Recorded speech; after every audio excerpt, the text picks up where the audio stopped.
us more than 30 years of working, saving, planning, and believing that retirement was something you earned at the very end of your life, just to realize that we had been asking the wrong questions.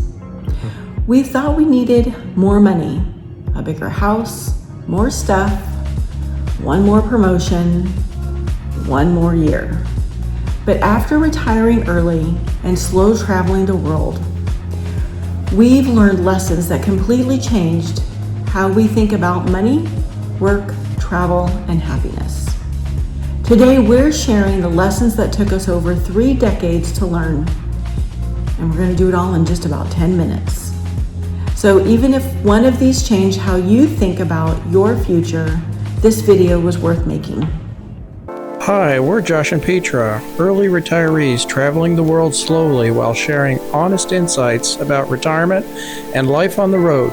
Join us and share in the journey.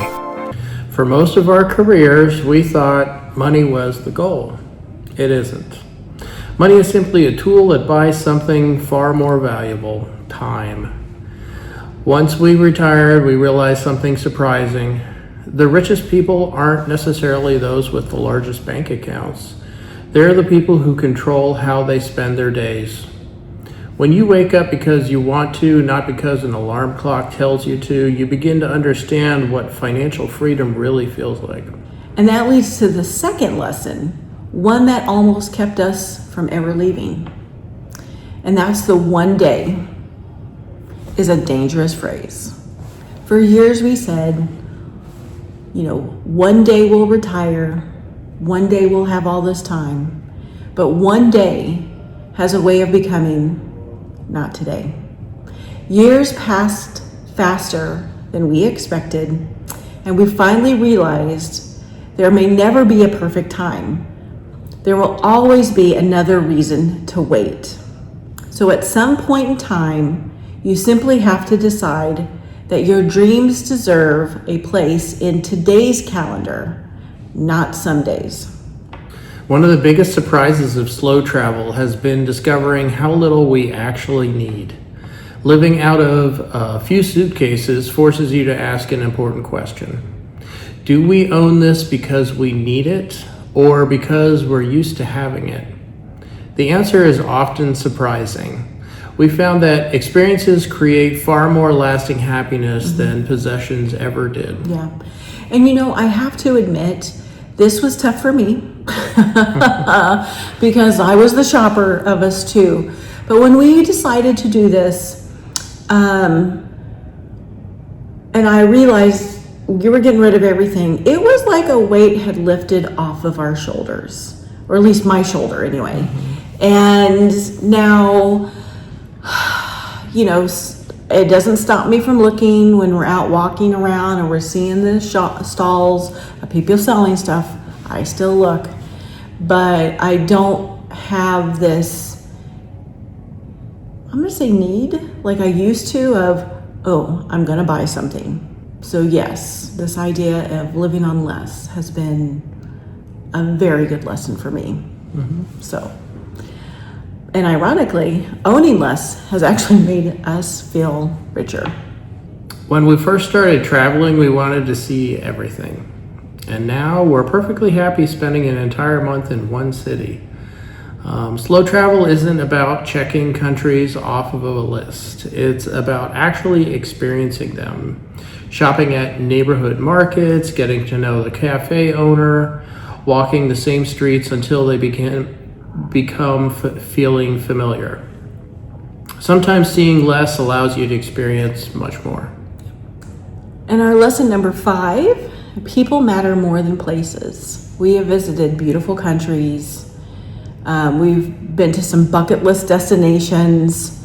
But when we look back, our favorite memories rarely involve the famous attractions. Instead, we remember the conversations, the unexpected kindness of strangers, meals that we shared with new friends.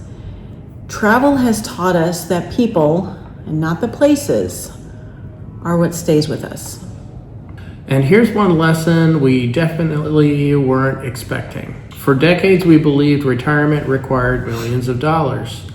In fact, I remember making a note, 1.6 to 2.1 million is what I needed to collect. And we actually have done some videos on about the same topic. Yeah. You want to go back a couple weeks and watch.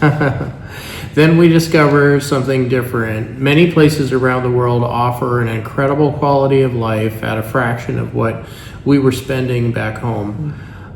Slow travel allowed us to stretch out our retirement dollars much further than we ever imagined. That doesn't mean retirement is inexpensive. It means there are more options than many people realize. Yep. Lesson 7, your health is part of your retirement plan, right? You can always earn more money. You cannot buy back your health.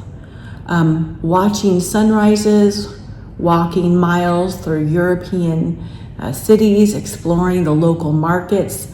They're just not travel activities, but they're investments in your physical and your mental well-being.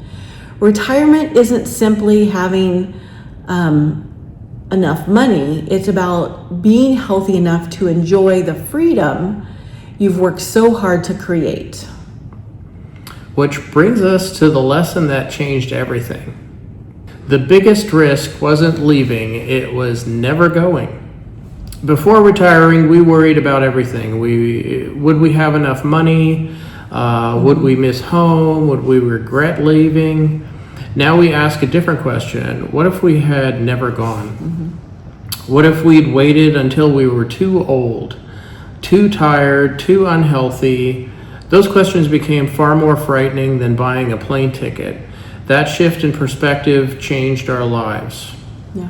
I just want to point out before we go on, I remember personally my father, who unfortunately died at a fairly young age. He was 48.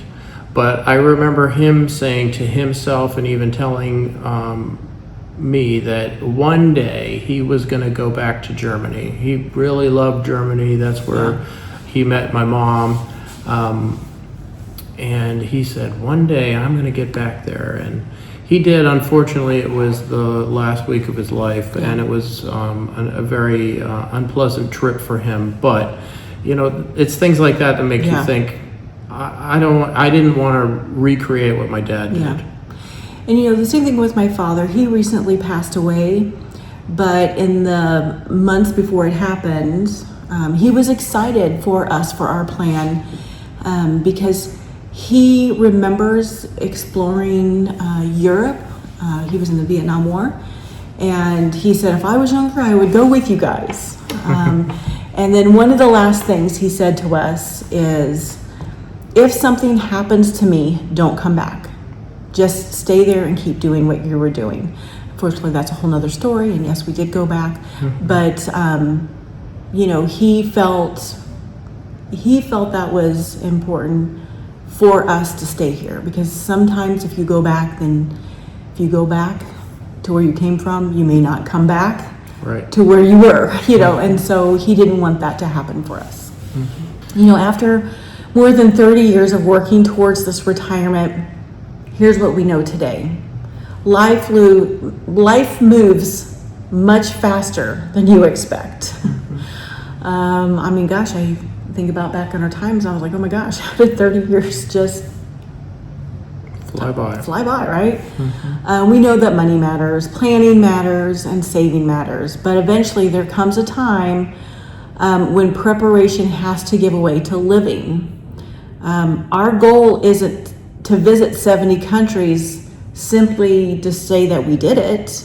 Our goal is to make the most of the years that we've been given. Travel has shown us that happiness isn't found in a destination. It's found in how intentionally we choose to live every day. If these lessons save you even a few years of waiting, then maybe it won't take you 30 years to learn these. If one of these lessons resonated with you, we'd love to hear which one in the comments. And if you're dreaming about retiring early, traveling the world, or simply making the most of the life you've worked so hard to build, we'd love to have you join us. And thank you for all our returning subscribers for watching. If you've enjoyed the video, please give us a like or a thumbs up.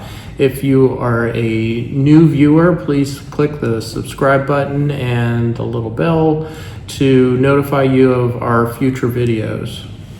So thank you very much for joining us, and we As will always, we will see you in the posts.